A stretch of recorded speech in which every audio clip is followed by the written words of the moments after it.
안녕하십니까. 예, 생물 기출 풀이 6일차 시작하도록 하겠습니다. 예, 오늘로 딱 정확하게 끝날 것 같습니다. 진도가. 예, 지난 시간에 5일차에 그 세포에 대해서 공부하셨고, 오늘은 이제 19년 기출문제 중에서 24번인데, 이 문제는 세포호흡하고 광합성을 비교하는 문제입니다.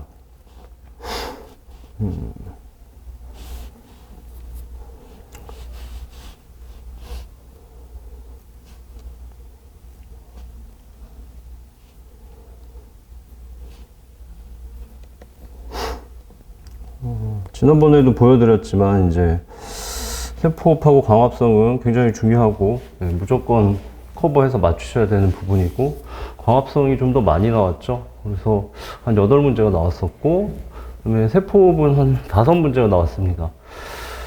그리고 발효 부분이 있는데, 발효는 좀 발효의 일종인데, 사람의 근육세포에서 일어나는 격렬한 운동이라는 젖산 발효 부분이 출제가 돼서 한 6문제 정도 출제가 됐고요. 근데 주의하실 점은 세포호흡이 계속 한 5년 정도 출제가 안 됐기 때문에 출제될 가능성이 있으니까 잘 공부를 하셔야 되겠습니다. 그리고 광합성하고 세포호흡 비교 문제가 3문제가 나왔는데 좀 많이 어렵죠. 얘는 영역 융합형 문제고, 세포호흡도 잘 알고 광합성도 잘 알아야 되기 때문에 꽤 어렵습니다.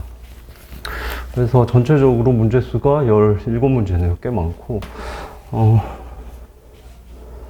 지금 이 문제가 이제 세포호흡과 광합성을 비교하는 문제라서 좀 어려운 문제고요.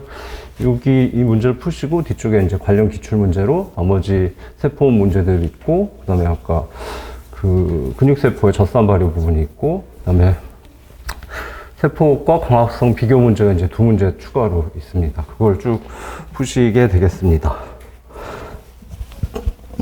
네, 보시면 자, 일단 1번 질문, 광합성은 ATP를 생성하지 않는다. 아니죠. 광합성은 ATP를 당연히 생성합니다. 여기 광합성 오래됐으니까 개요만 다시 한번 말씀드리면, 광합성은 명반응과 안반응으로 구성이 되죠. 단계로 나누면 명반응의 1단계, 2단계, 1단계 전자 전달, 2단계 ATP 합성, 3단계 안반응, 핵심은 켈빈헤로죠. 명반응은 전자 전달계와 ATP 합성 효소가 전자 전달계의 복합체들은 크기가 크고 막을 필요로 하죠. ATP 합성 효소도 막을 필요로 하기 때문에 막이 있어야만 됩니다. 근데 광합성이 일어나는 염동체에는 내막과 외막이 있지만 내부에 틸라코이드가 있죠. 광합성이 특수화된 세포 소기관인. 그래서 틸라코이드 막에서 일어나죠. 그 다음에 안반응은 염동체가 남세균 시절이었을 때 세포질에 해당하는 스트로마에 대부분의 효소들이 거기 있겠죠. 그러니까 복잡한 반응들은 스트로마에서 일어날 수밖에 없습니다. 자, 안반응의 목적은 6개의 CO2를 결합시켜서 한 개의 포도당을 만드는 거죠. 물론 포도당은 한 개만 만들진 않지만, 근데 여기에는 이제 에너지와 환원력이 들어가야 되죠. 그래서 그 에너지와 환원력은 ATP와 NADPH로부터 공급이 되는데, ATP와 NADPH를 생성하기 위한 반응이 명반응이죠. 근데 명반응은 비순환적 광인산화 또는 비순환적 전자흐름이라고도 하죠. 또는 순환적 광인산화, 순환적 전자흐름 두 가지 모두가 서로 바뀌면서 일어납니다. 이유는 포도당 하나를 합성하기 위해서는 ATP 18개 분자, NADPH 12개 분자가 필요한데 서로 개수가 안 맞으니까 모드를 바꿔가면서 진행이 되죠. 일단 명반응에서 비순환적 광인산화가 일어나게 되면 이제 틸라코이드 막에 물이 퀴사실 페피라고 말씀드렸죠. 물이 광분해돼서 그 다음에 관계 2, 플라스토키논, 사이토크롬 복합체, 플라스토시아닌, 그 다음에 관계 1, 페레독신, 그 다음에 NADP 플러스 환원효소, 결국 전자가 NADP 플러스에 전달이 되죠. 그래서 NADPH가 생성이 됩니다. 그리고 초기에 물을 광분해 하는데 부산물로 산소가 나오죠. 날아가 버리고, 중간 단계에서 전자로부터 에너지를 받은 사이토크롬 복합체는 프로톤 펌프로 작용하죠. 그래서 프로톤 펌핑을 합니다. 어디로 하죠? 이렇게 엽록체가 있으면 안에 틸라코이드들이 있죠. 예. 엽록체의 세포질이라고 할 수 있는 스트로마보다는 틸라코이드가 좁을 수밖에 없으니까 틸라코이드 내강으로 프로톤 펌핑인을 해서 집어넣습니다. 그러면 화학 삼투 상태가 되죠. 여기서 화학 삼투에서 화학은 화학종을 말합니다. 프로톤, 수소 이온을 말하는 거죠. 그다음에 삼투 상태는 막을 중심으로 물질의 농도가 서로 차이가 많이 나는 거죠. 그래서 틸라코이드 내강에는 프로톤이 잔뜩 있고 바깥쪽에 스트로마에는 프로톤이 없는 상태가 돼서 그 삼투 압에 서 ATP 합성 효소가 ATP를 합성을 합니다. 그래서 O2, ATP, NADPH가 생성이 되죠. 근데 이제 필요할 때는 순환적 광인산화로 돌리게 되는데, 이때는 관계원을 중심으로 돌아가면서 관계원에서 빛에너지를 받고 전자가 사이토크롬 복합체에 에너지를 전달해주고, 다시 에너지가 떨어진 전자는 관계원으로 돌아와서 다시 에너지를 받고, 이렇게 순환하게 되죠. 그 과정에서 사이토크롬 복합체가 아까와 똑같이 프로톤 펌핑을 하고 결국 ATP 합성 요소가 ATP를 합성을 합니다. 이렇게 해서 여기서는 ATP만 합성이 되죠. O2와 NADPH는 생성이 되지 않습니다. 어찌됐든 이 ATP와 NADPH가 암반응에 투입이 돼서 포도당을 합성을 하게 되는 거죠. 그게 개요고, 지문으로 돌아가서 광합성은 ATP를 생성해야만 하죠. 그래서 틀린 지문이 되겠습니다. 자, 두 번째, 광합성의 명반응은 포도당을 합성하지 않는다. 방금 보셨죠? 포도당을 합성하는 건 암반응이죠. 그래서 맞는 지문이 되겠습니다. 자, D급번, 세포호흡에서 산소는 전자전달기의 최종 전자소형체로 작용한다. 갑자기 또 세포호흡이 나오면 되게 헷갈립니다. 시간이 필요하니까 여러분들은 공부하실 때 전에 말씀드렸던 것처럼 혼자서 중얼중얼 이렇게 해보시는 게 좋습니다. 뭐 버스 기다리고 그러실 때. 혼자서 대부분을 이렇게 중얼중얼 말할 수 있으면 공부가 거의 되신 거죠. 자, 세포호흡으로 돌아가서 세포호흡의 산소는 전자전달기의 최종 전자소형체로 작용한다. 세포호흡은 5단계로 공부하라고 말씀드렸죠. 전에. 그래서 1단계 해당 과정, 2단계 아세틸코에 생성, 3단계 크랩스 회로, TCA 회로, 시트르산 회로, 그 다음에 4단계 전자전달, 5단계 ATP 합성이죠. 여기서 전자전달기는 4단계죠. 4단계 컴플렉스 1, 2, 3, 4가 존재하죠. 그림을 안 넣어놨네요. 컴플렉스 1, 2, 3, 4가 존재하고, 전자전달의 최초 전자 공여체는 NADH와 FADH2죠. 1, 2, 3단계에서 생성된, 여기 3단계에서 생성된 NADH와 FADH2가 4단계 전자전달계로 가서 전자를 전달해 줍니다.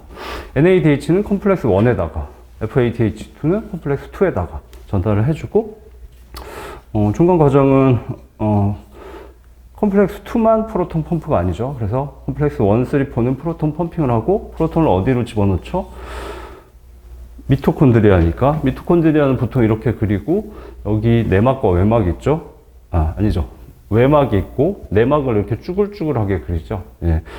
내막에서 내막의 전자전달계와 이제 ATP 합성 요소가 존재하는데, 그 막의 단면적을 높이기 위해서 막을 만들어내니까 쭈글쭈글해진 겁니다. 근데 미토콘드리아가 호기성 세균이었을 때 세포질이라고 할 수 있는 기질, 우리말로 기질이라고 나올 수도 있고 매트릭스라고 나올 수도 있죠. 매트릭스보다는 막강 공간이 더 좁기 때문에 막강 공간 속으로 프로톤 펌핑을 합니다. 그래서 ATP 합성 효소가 결국 ATP를 만들어내죠.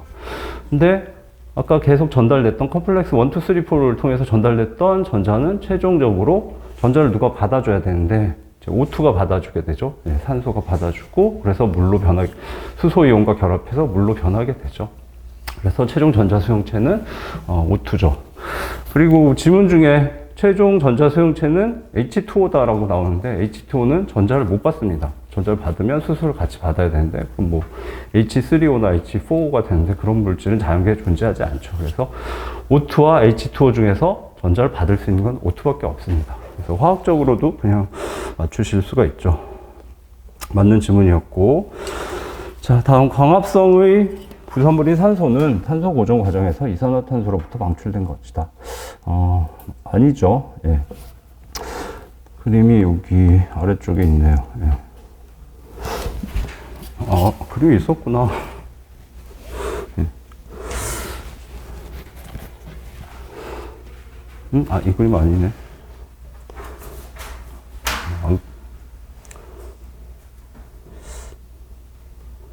그림이 없으니까 그냥 하도록 하겠습니다. 다시 광합성이죠. 그래서 광합성은 안반응과 명반응으로 구성되고 1단계 전자 전달, 2단계 ATP 합성, 3단계 안반응 켈빈 회로인데 1단계죠. 1단계에서 비순환적 전자 흐름이 일어날 때, 순환적 전자 흐름에서는 O2가 생기지 않죠. 비순환적 전자 흐름이 일어날 때 물이 퀴사실 페피라고 말씀을 드렸고, 물이 광분해 되면서 거기서 전자를 꺼내서 전자 전달기에서 사용을 하는데 부산물로 O2가 생성이 되는 거죠. 예. 그래서 식물이 광합성을 하면 O2가 생성되는 이유고, O2는 물질이 산소와 산소가 결합되어 있는데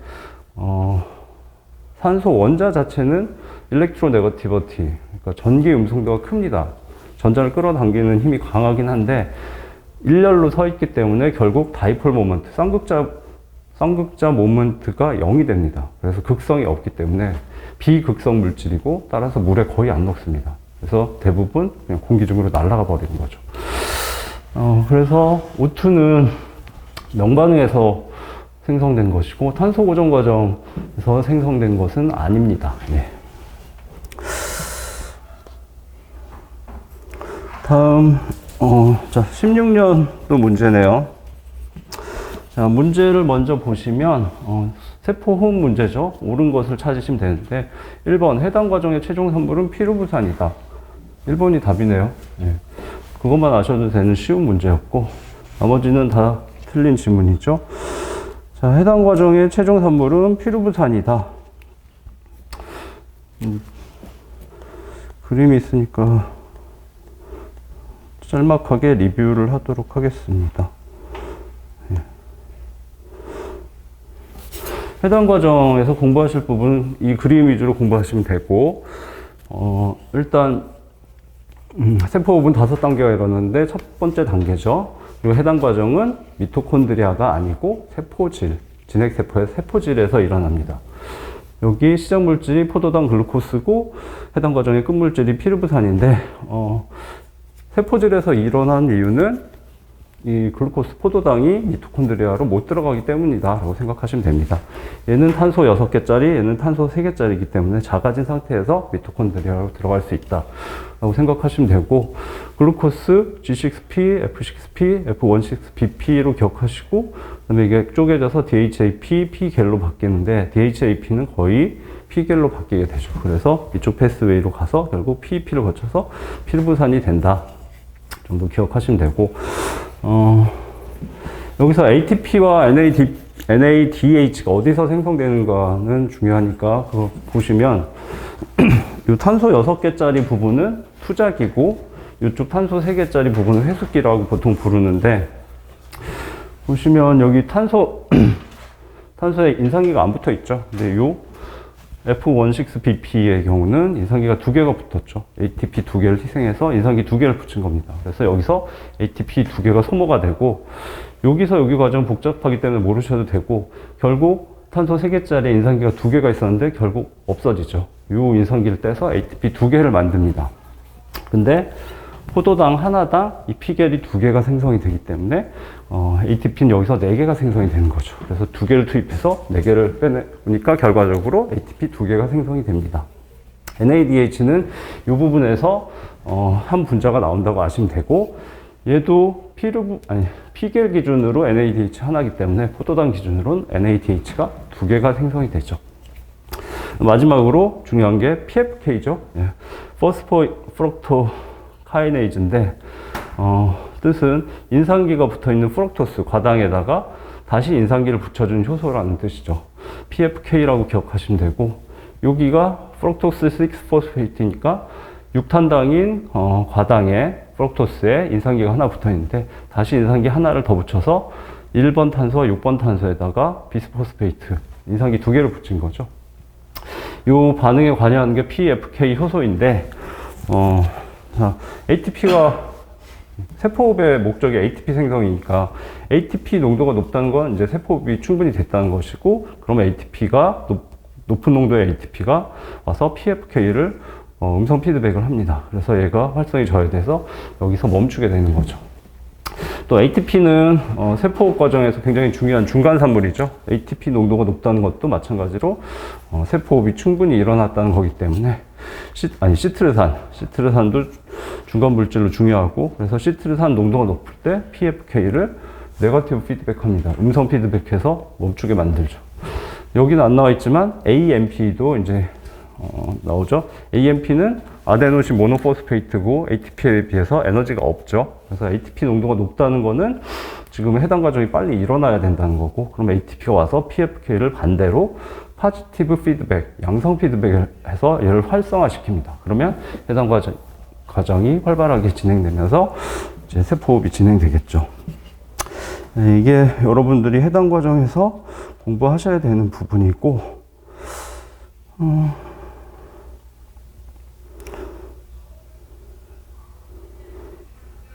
자, 그래서 첫 번째 지문 보시면 해당 과정의 최종 산물은 피루부산이다. 쉽게 맞추실 수 있죠.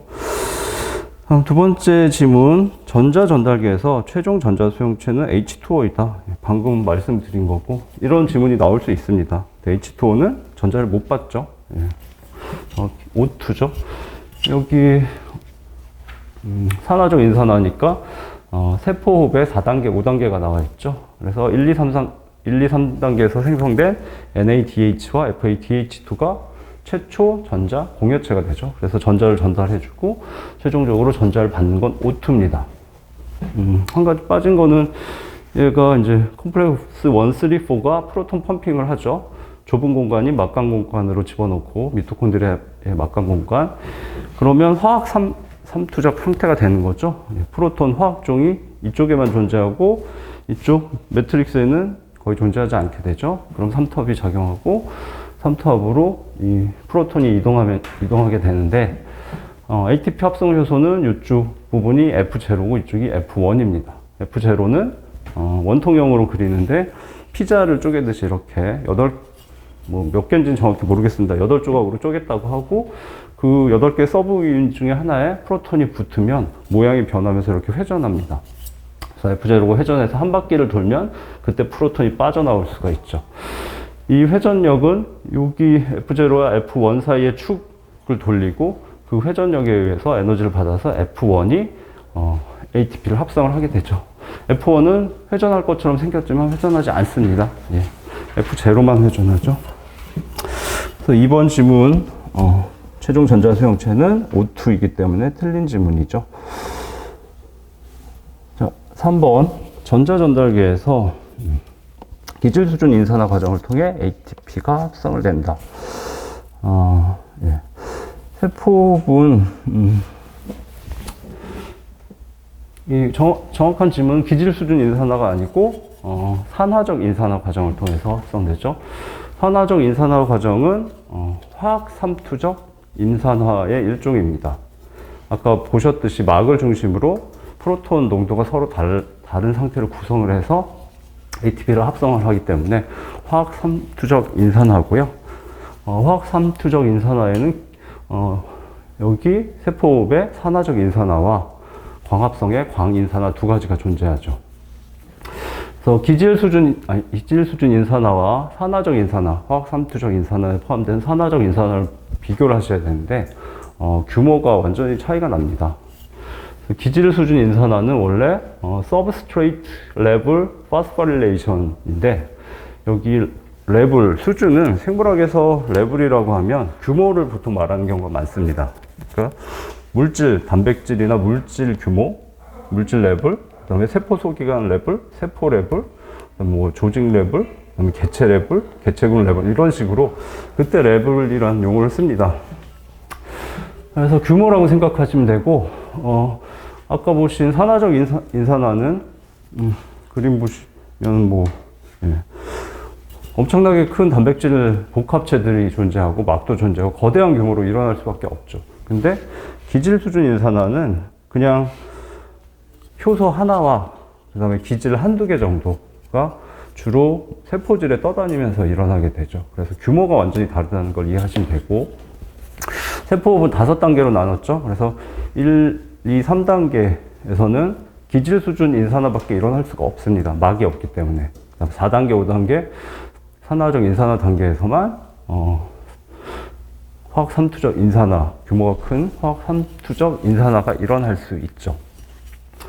그 다음에 기질 수준 인산화가 일어나는 과정은, 기질 수준 인산화가 일어나서 ATP가 합성되는 과정은 여기 아까 1단계 해당 과정, 여기서 ATP가 합성이 됐죠. 2개 투입하고 4개 나오니까 얘는 막이 필요 없고 효소 하나, 기질 한두 개, 그 작은 규모로 일어나고 세포질에서 둥둥 떠다니면서 일어납니다. 이거는 진핵세포의 세포질에서 일어나게 되죠. 그 다음에 기질 수준 인산화가 일어나는 경우는 여기죠. 2단계, 3단계 중에 TCA 해외로 해서 얘도 세포질이지만 얘는 이번엔 미토콘드리아의 세포질에서 일어나죠. 매트릭스에서 요 TCA 회로를 돌 때 이 부분에서 일어나죠. 예, 숙신일 코에이가 숙신산이 될 때 GTP가 생성이 되죠. GTP가 트라이포스페이트, 인산기가 3개인데 그 중에 인산기 하나를 ADP에 전달해 주면서 ATP가 생성이 되죠. 얘도 막이 필요 없고 효소 하나와 뭐 기질 한두 개 수준의 작은 규모로 일어나죠.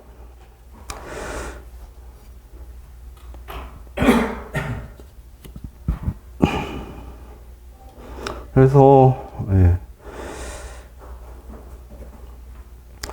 기질 수준 인산화를 통해서 ATP가 합성되는 건 1단계, 3단계고 산화적 인산화 또는 화학 삼투적 인산화 과정 큰 규모를 통해서 ATP가 합성되는 것은 4단계, 5단계라고 하시면 되겠습니다. 그래서 틀린 질문이 되겠죠. 자, 이건 쉬운 문제죠. 시트르산 회로에서 숙신산이 숙신 코에이로 전환될 때 이 두 개가 바뀐 거죠. 숙신 코에이가 숙신산이 될 때 GTP 형성, 다시 ATP 형성이 됩니다. 그래서 GTP와 GDP는 계속 셔틀링을 하면서 사용되는 거죠. 왜 이렇게 돼 있을까요? 하는데 정확히는 모르겠고, 뭐 효소가 여기에 맞는 효소밖에 없기 때문일 겁니다, 아마. 자, 5번. 막간 공간에 비해 기질의 pH가 낮을 때 ATP를 합성한다. 틀린 지문이죠. 막간 공간에다가 프로톤 펌핑인을 해서 집어넣죠. 그럼 막간 공간 내부에 수소이온 농도, 프로톤 농도는 높아지고 그러면 pH는 낮아지는 거죠. 화학에서는 뭐 정확히 계산하지만 생물에서는 뭐 식초나 그 콜라 같은 경우에 산인데 pH가 2, 3, 4 정도 된다고 기억하시면 되겠습니다. 중성이 7이니까 수소이온 농도가 높으면 pH가 낮아진다. 직관적으로 기억하시면 되죠. 자, 그 다음에 15년 문제입니다.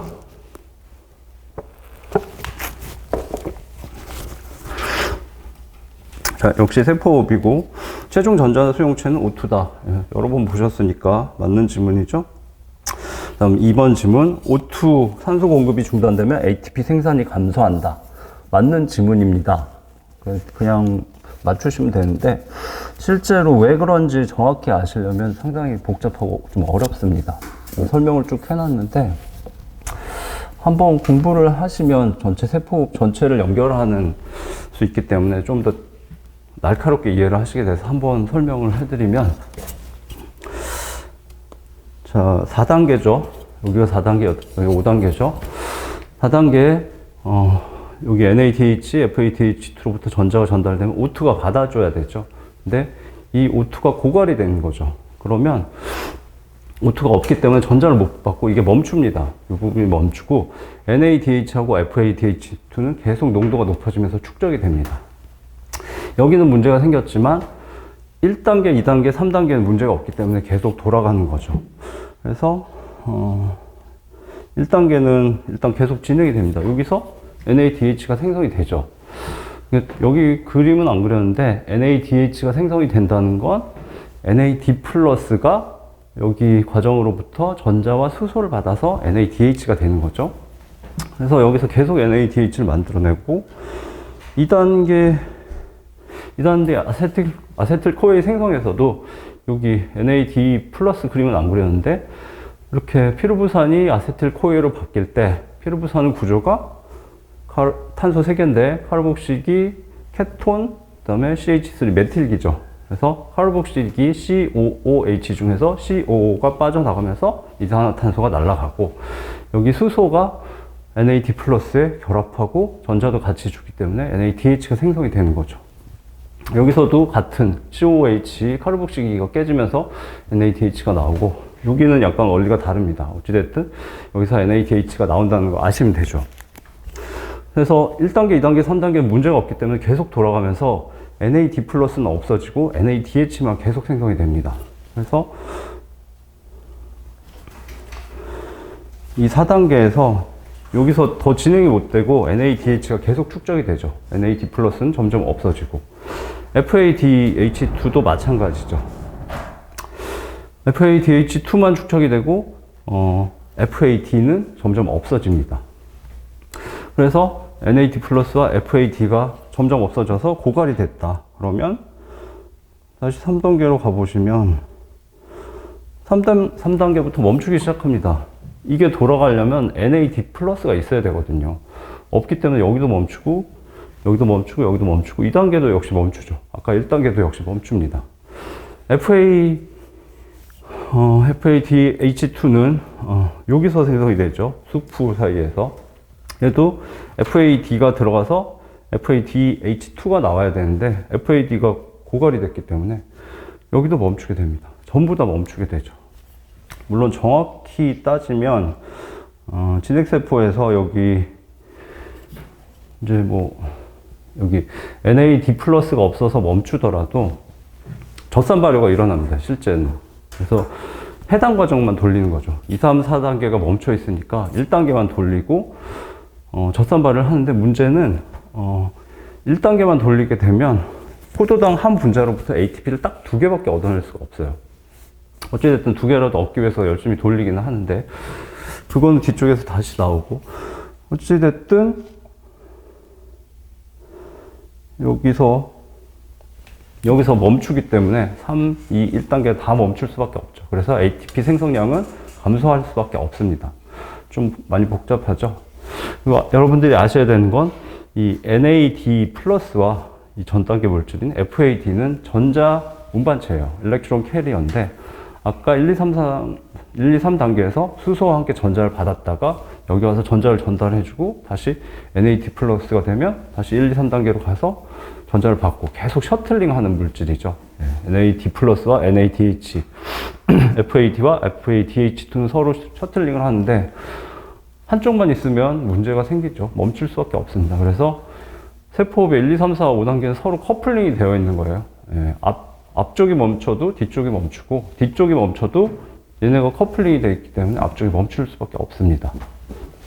좀 복잡한 내용인데 이걸 공부하시면 이제 전체를 좀 자세히 날카롭게 보실 수 있으니까 이해에 도움이 되실 것 같습니다. 그래서 이번 질문은 당연히 ATP 생산이 감소하니까 맞는 질문이 되겠습니다. 자, 3번 질문. 시트르산의 농도가 높아지면 해당 과정이 억제된다. 예, 아까 보셨죠? 예.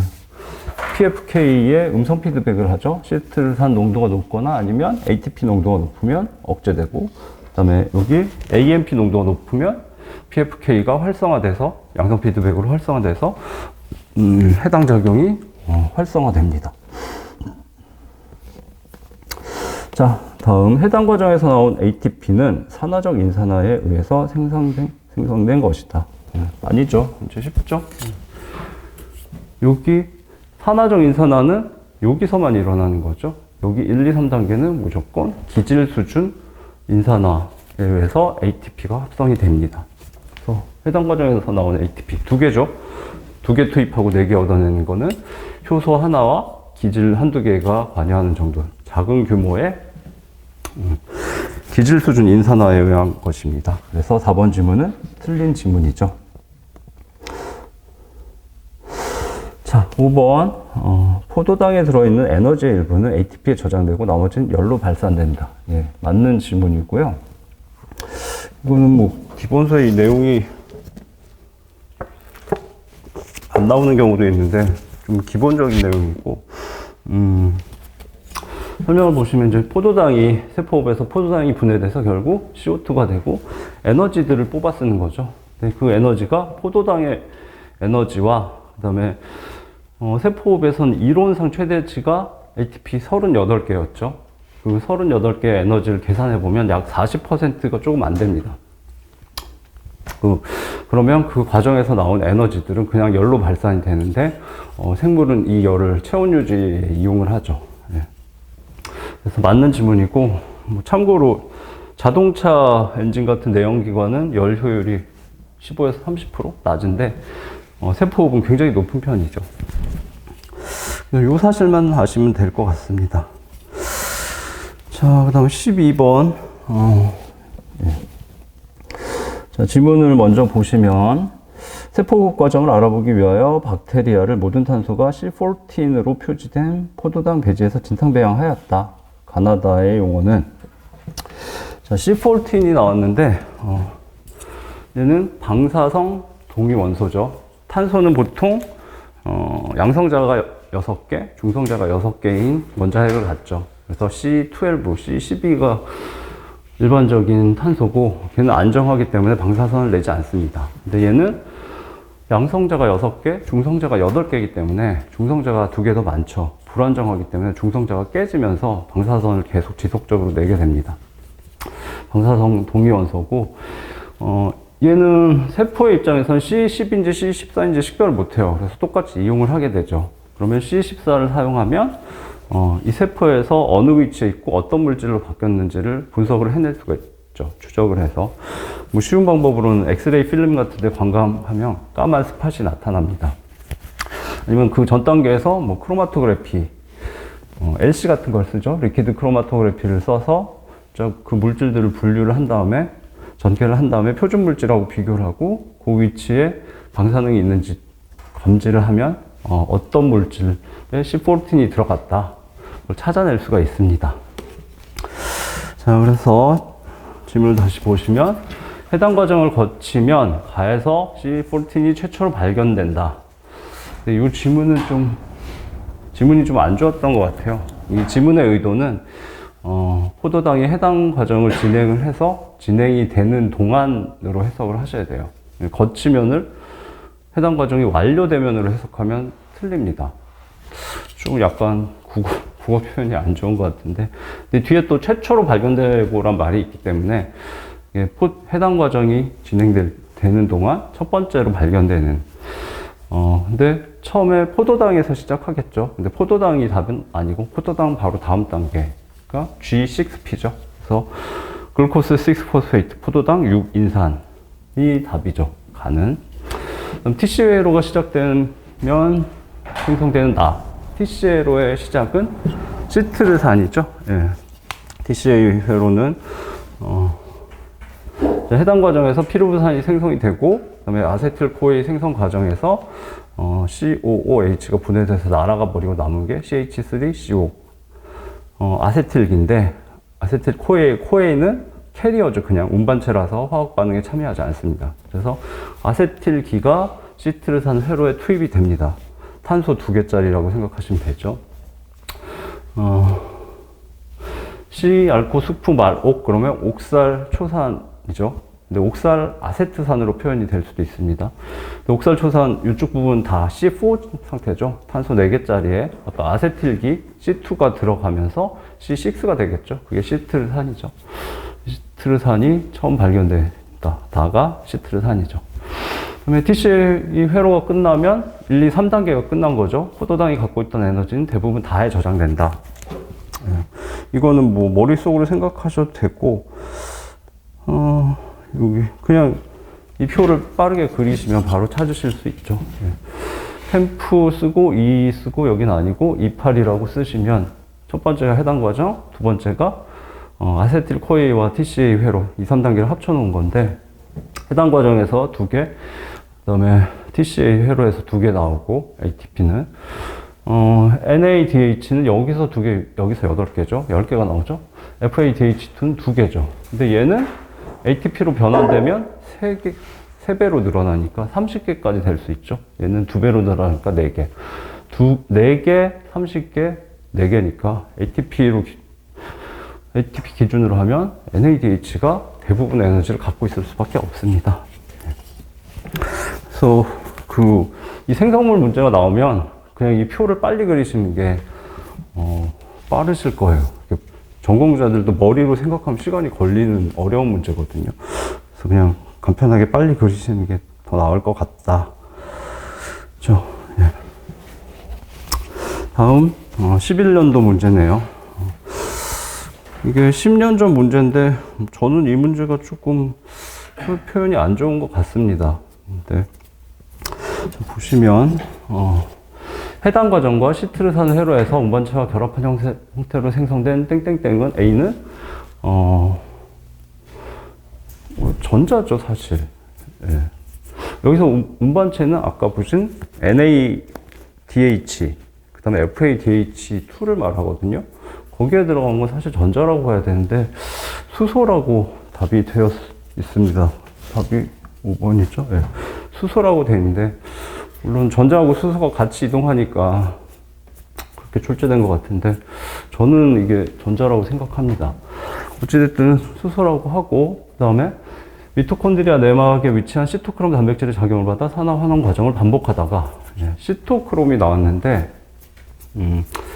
여기 4단계 전자전달계 컴플렉스 1, 2, 3, 4가 있죠. 그래서 컴플렉스 1, 2, 3, 4는 이름이 없으니까 공부하시기 편한데 원래는 컴플렉스 1, 2, 3 내부에 사이토크롬 단백질들이 잔뜩 있습니다. 여러 가지가 존재하는데 예, 설명을 써놨네요. 그래서 여러분들이 아실 거는 그 컴플렉스 1, 2, 3, 4에 사이토크롬 단백질들이 여러 종류가 있다. 그리고 전자전달에서 중요한 역할을 한다 정도까지 아시면 될 것 같고요.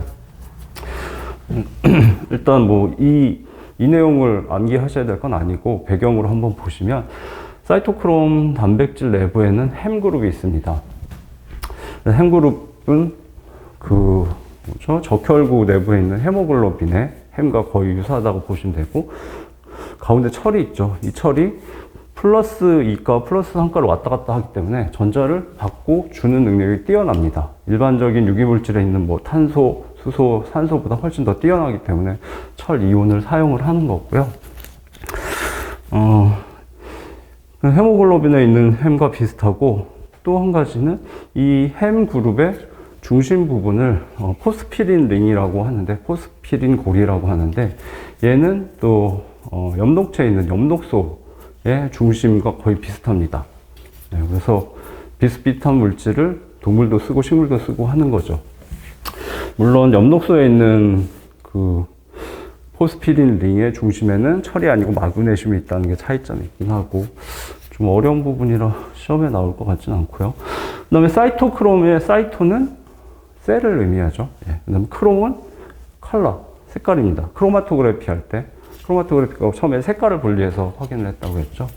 그래서 세포에서 색을 띠는 건데 전자를 주고 받는 거하고 이 컬러를 띠는 색소물질은 관계가 깊죠. 예, 전에 한번 설명드렸지만 색소물질은 이중결합 구조가 복잡하고 이중결합을 좀 많이 갖고 있거나 아니면 공명구조를 형성을 해서 전자의 준위가 다양하기 때문에 빛을 때렸을 때 일정 파장의 빛을 흡수하고 나중에 다시 전자가 그라운드 상태, 바닥 상태로 돌아오면서 다시 다른 파장의 빛을 방출합니다. 그래서 색깔을 띠는데 그것과 이 철이 들어있어서 전자를 주고받는 거하고 관계가 좀 있는 거죠. 그래서 사이토크롬 자세히는 모르셔도 됐고 컴플렉스 1, 2, 3, 4에 들어있다. 전자 전달해서 중요한 역할을 한다. 정도 아시면 되겠습니다.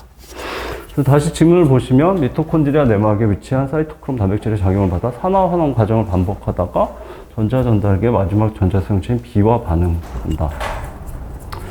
얘도 표현이 좀 이해가 안 되는 게 산화 환원을 반복하는 거는 사실 컴플렉스 1, 2, 3, 4죠.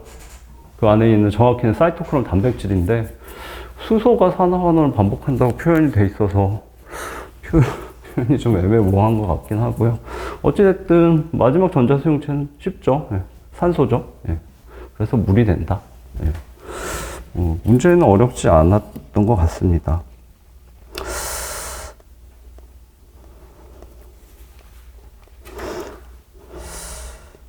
자, 그 다음은,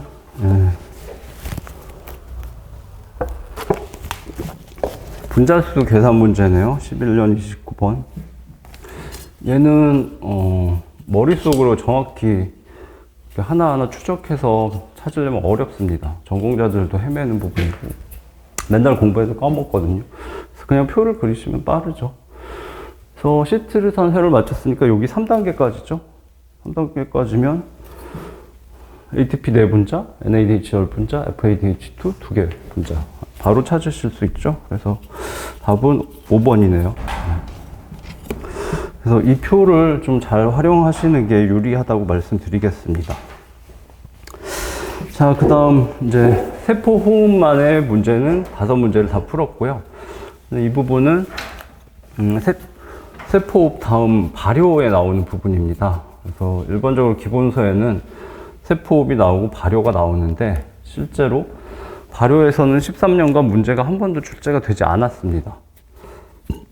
그래서 좀 강의하는 입장에서 좀 애매한데 또 발효는 또 중요도는 높거든요. 그래서 발효를 공부 안 하셔도 됩니다라고 말할 수도 없고 꼭 발효를 제대로 공부하려면 상당히 어려워요. 그리고 웬만큼 공부해도 계속 까먹습니다. 왜 그런지를 모르면 기억이 잘 안 나서 근데 대신 발효는 이제 화학적인 부분을 조금 공부하시면, 안 까먹지는 않지만 덜 까먹습니다. 그래서 저는 기본 강의에서 좀 화학적인 부분을 설명을 해드렸고, 그렇게 방어하시는 방법밖에 없는 것 같고요.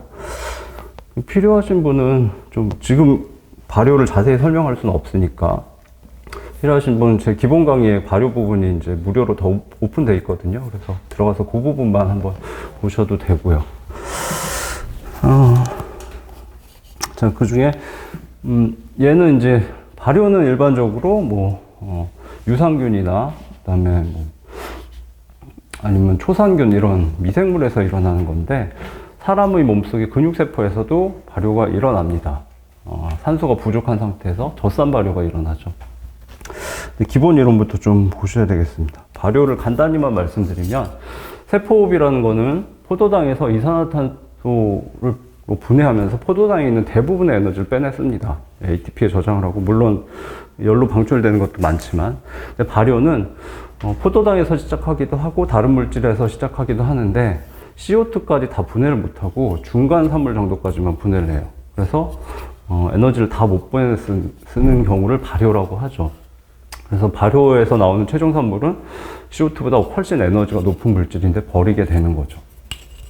발효에는 3가지가 있죠. 젖산 발효, 락틱 애시드, 그다음에 에탄올 발효, 알코올 발효라고도 하고 초산, 아세트산 발효가 있습니다. 그래서 젖산 발효는 먼저 설명을 간단히만 하겠습니다.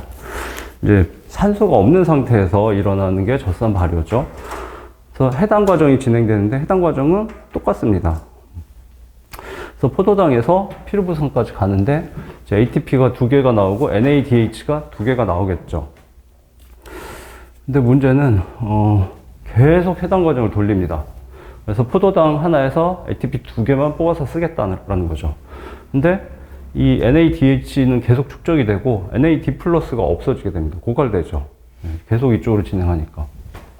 그래서 NADH를 NAD 플러스로 재생을 해야 됩니다. 그러기 위해서는 NADH의 수소이온과 전자를 받아줄 물질이 필요한데 세포호흡에서는 4단계까지 가서 이 NADH가 가서 전자 전달해주고 산소가 받아줬죠. 얘는 산소가 없기 때문에 어쩔 수 없이 뭔가 하나를 희생을 해야 됩니다. 근데 해당 과정을 계속 돌렸으니까 피루부산이 많이 축적되어 있겠죠. 얘는 필요가 없으니까 얘한테 줘버립니다. 그럼 피루부산이 수소이온하고 전자를 받으면 젖산이 됩니다. 그래서 다시 NAD 플러스로 재생이 되면 해당 과정을 또 신나게 돌리게 되죠. 포도당 하나에서 ATP 2개만 계속 생성해서 먹겠다라는 거죠. 젖산은 부산물이라서 세포 입장에서는 필요한 게 아닙니다. 그래서 버리게 되죠. 그 다음에 에탄올 발효는 이 NADH로부터 수소이온과 전자를 받아주는 게 피루부산이 아니고 피루부산이 깨져서 CO2가 빠져나가면 아세트알데하이드가 되는데 그 아세트알데하이드가 받아줍니다. 그래서 나오면 에탄올이 되죠. 그 부분을 이제 화학적인 부분이라 사실 이 테이블을 기억하시면 뭐 화학에서 어차피 공부하셔야 되고, 자, 요 맨 밑에는 한번 보셨죠? 이제 탄소 2개짜리 물질인데 화학에서 유기화학의 아주 기본적인 내용이죠. 알코올이 산화되면 알데하이드가 되고 다시 산화되면 카르복실산이 되죠. 근데 탄소 2개짜리의 경우는 얘가 에탄올, 아세트알데하이드, 아세트산이죠. 초산이죠. 근데 탄소 3개짜리는 다른 것도 있을 수 있지만 이제 여기에 해당하는 게 피루부산인데 얘가 환원되면 여기 수소가 2개 붙었다고 생각하시면 이 모양이 되죠. 젖산입니다. 그래서 아까 NADH로부터 수소와 전자를 받아서 희생하는 게 피루부산일 경우는 젖산이 나올 수밖에 없죠. 그 다음에 에탄올, 알코올 발효에서는 피루부산이 먼저 분해가 돼서 CO2가 날아갑니다. 그러면 여기 CO2를 빼버리면 이 모양이 되죠. 그래서 이게 아세트알데하이드죠.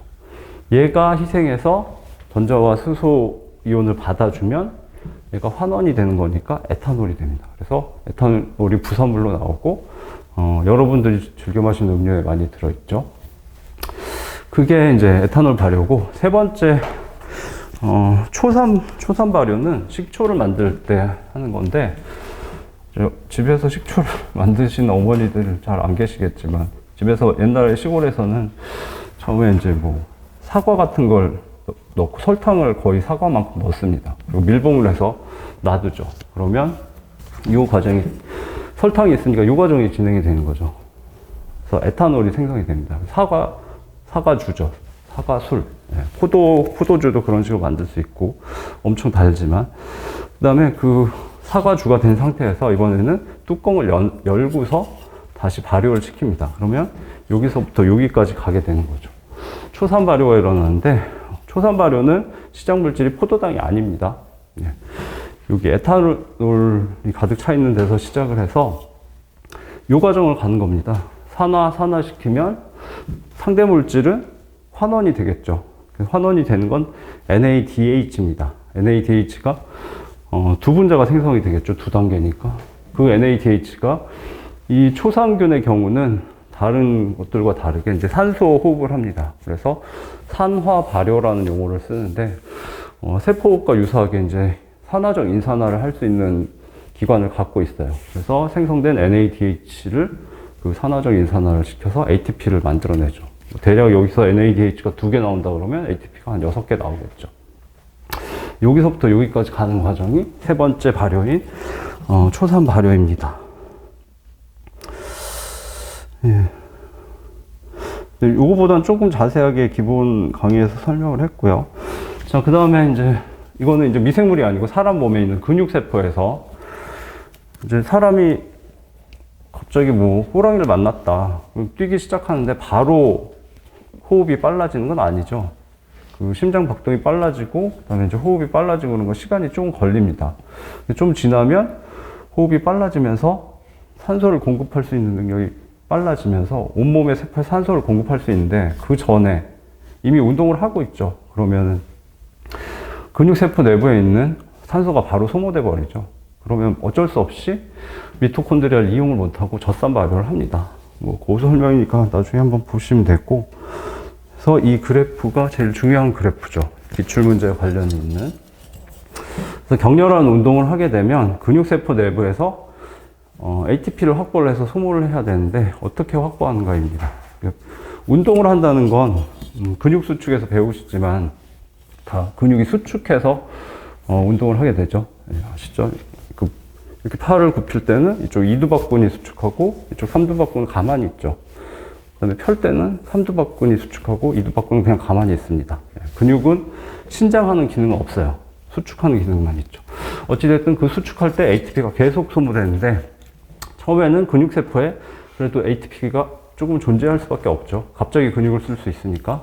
그게 바로 소모돼 버립니다. 시간으로 따지면 120초 중에 뭐 거의 10초도 안 되겠죠. 그러고 나면 ATP를 다른 데서 공급해야 되는데 크레아틴 인산이 근육세포에 존재합니다. 크레아틴 인산은 이름만 아시면 돼요. 얘도 고에너지 인산을 갖고 있는데 이 인산을 바로 사용하는 게 아니라 크레아틴 인산에 있던 인산기를 아까 ATP가 소모되면 ADP가 되겠죠. ADP에다 붙여줍니다. 그러면 ATP로 다시 재생이 되죠. 그 재생된 ATP를 사용을 합니다. 근데 걔도 양이 얼마 안 되죠. 크레아틴이 다 소모되면 재생도 못하고 끝납니다. 그러면 이제 산소는 공급이 안 되는데 근육은 계속 움직여야 되는, 수축해야 되는 상황이죠. 그럼 어쩔 수 없이 무산소 후 산소가 없는 상태에서 젖산 발효를 합니다. 그래서 아까처럼 해당 과정만 계속 돌려서 그럼 젖산이 축적되겠죠. 갑자기 심한 운동을 하고 나면 근육통이 있는 게 젖산이 축적되는 것도 관련이 있습니다. 어찌됐든 산소가 공급될 때까지 젖산 발효를 해서 ATP를 만들어낸 다음에 근육세포에 포도당이 많이 있어도 포도당 하나당 ATP 2개밖에 못 만드는 거죠. 그래서 살아남기 위해서 소모를 합니다. 그러고 나면 이제 산소가 몸에 공급되면서 세포마다 산소가 공급되니까 이제 유산소 상태의 세포호흡을 해서 ATP를 만들어서 그걸 소모하게 되죠. 그래서 뭐 이 그래프를 그리실 필요는 없고 1, 2, 3, 4 순서대로다. 그걸 기억하시면 되겠습니다. 그것만 아시면 뭐 기출은 별로 어렵지 않고요.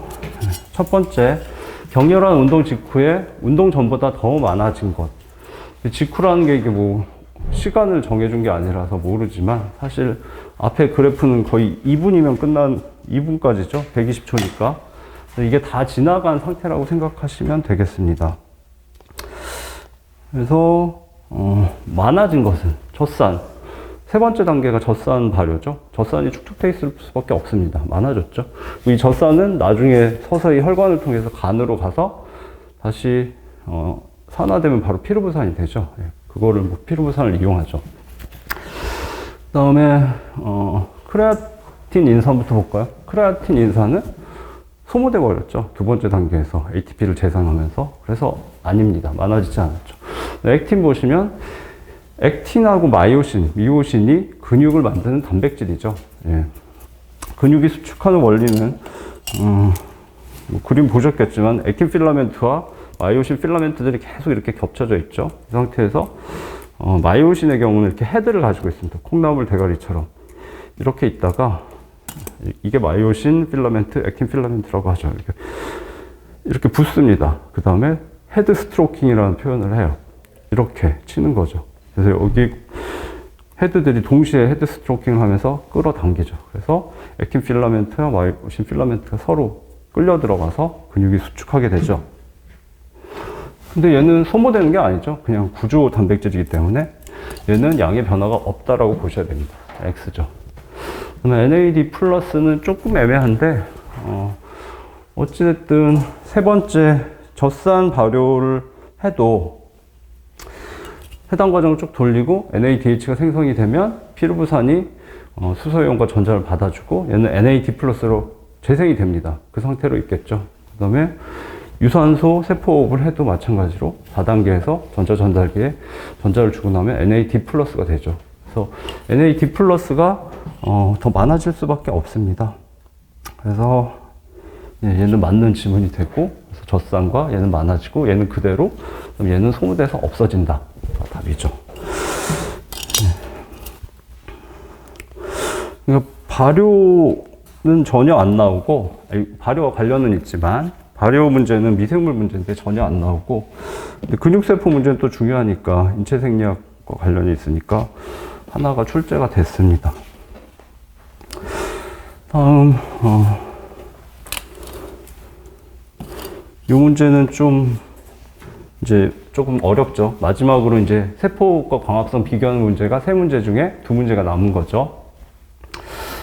약간 정신이 없으실 텐데 그래도 뭐 많이 공부하셨으니까 이 문제는 그렇게 어렵지 않았습니다. 자, 엽록체와 미토콘드리아에서 공통적으로 일어나는 것은 답은 여기 3번만 공통이고 나머지는 엽록체에서만 일어나는, 광합성에서만 일어나는 현상입니다. 뭐 3번부터 보실까요, 그럼? 막을 통한 H+, 프로톤의 이동. 이거는 뭐 당연히 양쪽 다 있죠. 예, 전자전달계가 있기 때문에 ATP 합성을 위해서 양쪽 다 필수적으로 있습니다. 자, 나머지 질문은 광합성에만 일어나는 건데 쉽네요. 빛 에너지, 화학 에너지로의 전환, 광합성이죠. 예. 세포호흡은 관련이 없고, 빛 에너지가 어떻게 전환되냐면 명반응에서 빛 에너지가 관계에서 모이죠. 예.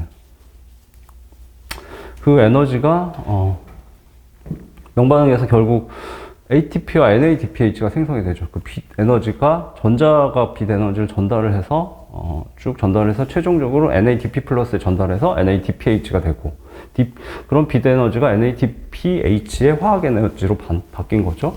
그다음에 중간에 사이토크롬 복합체가 프로톤 펌핑을 해서 결국 ATP가 합성을 되고, 그럼 빛 에너지가 ATP의 화학 에너지로 전환이 된 거죠.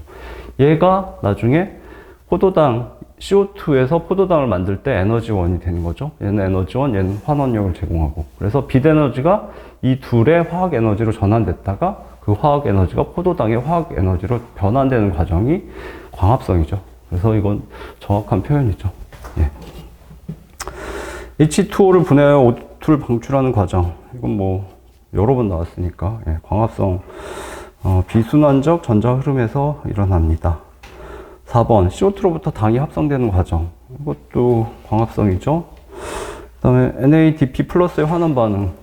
이것도 광합성 명반응에 비순환적 전자 흐름이 일어날 때 NADP 플러스가 최종 전자 수용체죠. 그래서 전자를 받아서 수소이온과 결합해서 NADPH로 환원이 되죠. 그래서 이건 광합성에만 일어나기 때문에 3번만 공통이고 나머지는 엽록체에서 일어나는 광합성의 문제입니다.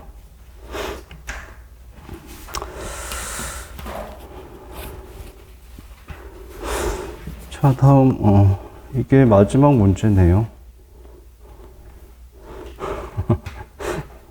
얘는 잠깐 한 10분만 휴식을 취하고 진행하도록 하겠습니다.